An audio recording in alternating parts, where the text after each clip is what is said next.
სახელითა მამისათა და ძისათა და სულისაწმინდისათა. ბიბლია ყოველდღე მოგესალმებით ყველას მეგობრებო, გაგახაროთ, დაგლოცო და გაგაძლიეროთ ღმერთმა.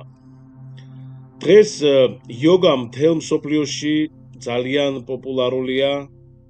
ბევრი ფიქრობს, რომ ეს მხოლოდ რაღაც უწყინარი ფიზიკური ვარჯიშია, მაგრამ სინამდვილეში მას გაცილებით ღრმა ინდური რელიგიურ ფილოსოფიური ფესვები აქვს.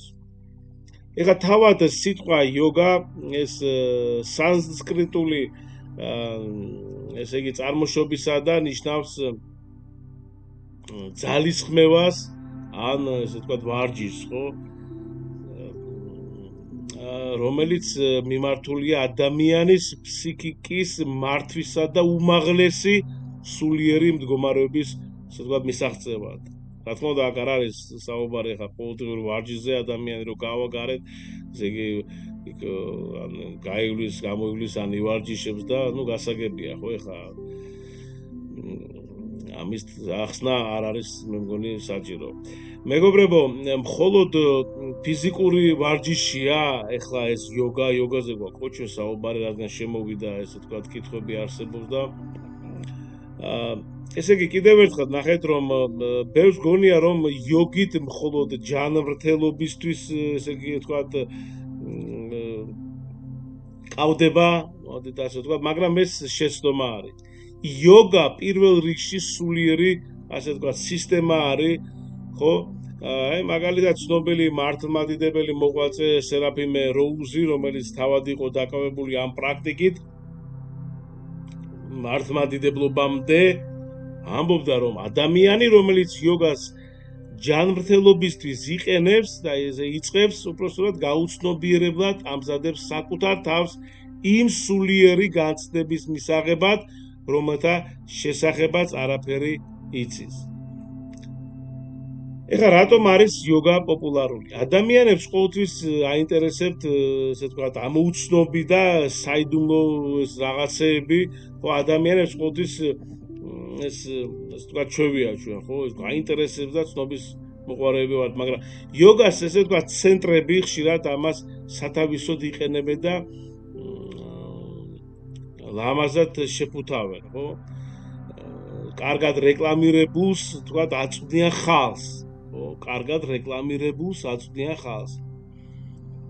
საქართველოშიც არის ასეთი ცენტრები ბევრი, რომლებიც ამბობენ, რომ ეს მხოლოდ სხეულისა და სულის, ესე ვთქვათ, გამაჯანსაღებელი კომპლექსი არის. რეალურად კი ამის მიღმა დგას ინდუიზმისა და ბუდიზმის სწავლებები, რომელთა საბოლოოდ ესე იგი საბოლოო მიზანი, ხო, არის გასხივოსნება, ასე ვთქვათ, ხო? ანუ რატომ ეწინააღმდეგება ეს ახლა ქრისტიანობას? აქ არის მეგობრებო მთავარი განსხვავება, ნახეთ, ამპარტავნება, ხო? ნახეთ, იოგა ადამიანს ასწავლის, რომ მას საკუთარი ძალებით შეუძლია გახდეს სრულყოფილი, განიწმინდოს, რაღაც ნირვანაში ყოფნა და ანუ ასე შემდეგ, მიაღწიოს ღვთაებრივ მდგომარეობას. ჩვენ ვიცით, რომ ეხლა ინდუიზმში დაახლოებით მილიონი ღმერთია, ну ეხლა ამაზე არ გვინდა საუბარი, სხვა თემა არის.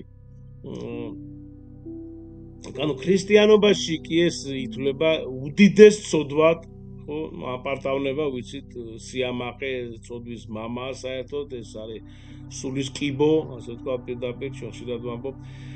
ასევე მამები გვასწავლიან, რომ აპარტავნება, ხო, ადამიანს ღმერთისგან აშორებს და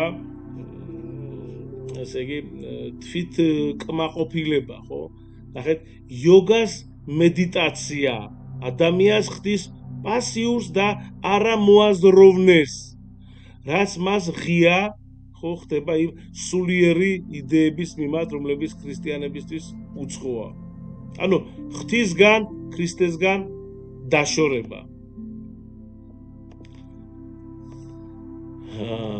როცა ადამიანი ესე ვთქვათ აღმოსავლური პრაქტიკებითა დაკავებული, ხო, ის ზურს აქცევს შემოქმედს და ასე ვთქვათ რაღაც უკავშირდება რაღაც ბოროტ ძალებს და მოკლედ ბოროტი ძალების გავლენის ქვეშ ექცევა. მართლმადიდებლური გზა, მართლმადიდებლობის საფუძველია თავმდაბლობა, მეგობრებო, და იმის გაცნობიერება, რომ ჩვენი გადარჩენა მხოლოდ და მხოლოდ ღვთისწყალობითაა შესაძლებელი.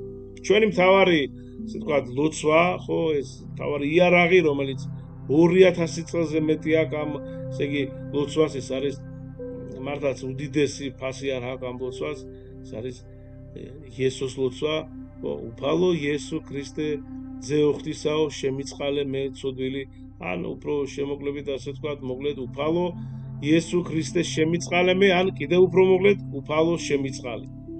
ნუ უფალს სურს, რომ ჩვენი გული იყოს მორჩილი და თავდაბალი, რაც ესე იგი გვაჩვენა ყველაზე დიდი მაგალითი თვითგანკაცებულმა უფალმა, რომელიც ესე იგი თავგანწირვის, სიყვარულის და თავდაბლობის. მეგობრებო, მხოლოდ ასეთ გულში მკვიდრდება ღვთის მადლი. ეს ძალიან მოკლედ ვისაც აინტერესებდა, ხო? ანუ პატარა ესე თქვა დასკვნასავით რომ თქვა, ანუ კითხვაზე შეიძლება თუ არა მართლმადიდებელი ქრისტიანი დაკავდეს იოგით? პასუხი: ერთმნიშვნელოვანია. არა. იოგა თავისი არსით ეწინააღმდეგება ქრისტიანულ სარწმუნოებას, მის ღირებულებებსა და სულიერ გზას. გაგაძლიეროთ, დაგლოცოთ და გაგახაროთ ღმერთმა. და მეგობრებო, უნდა ვიცოდეთ ჩვენ ვიღაცა და რაღაცა ვართ ქრისტეში და ჩვენ არაფერი და არავინ არა ვართ ქრისტეს გარეშე. იმიტომ ის არის ყველაფერი, ის არის წყარო სიცოცხლის, მომცემელი, მომნიჭებელი და როგორც თვითუფალი ბრძანებს სახარებაში, მე ვარ გზა, მე ვარ აღდგომა, მე ვარ სიცოცხლე.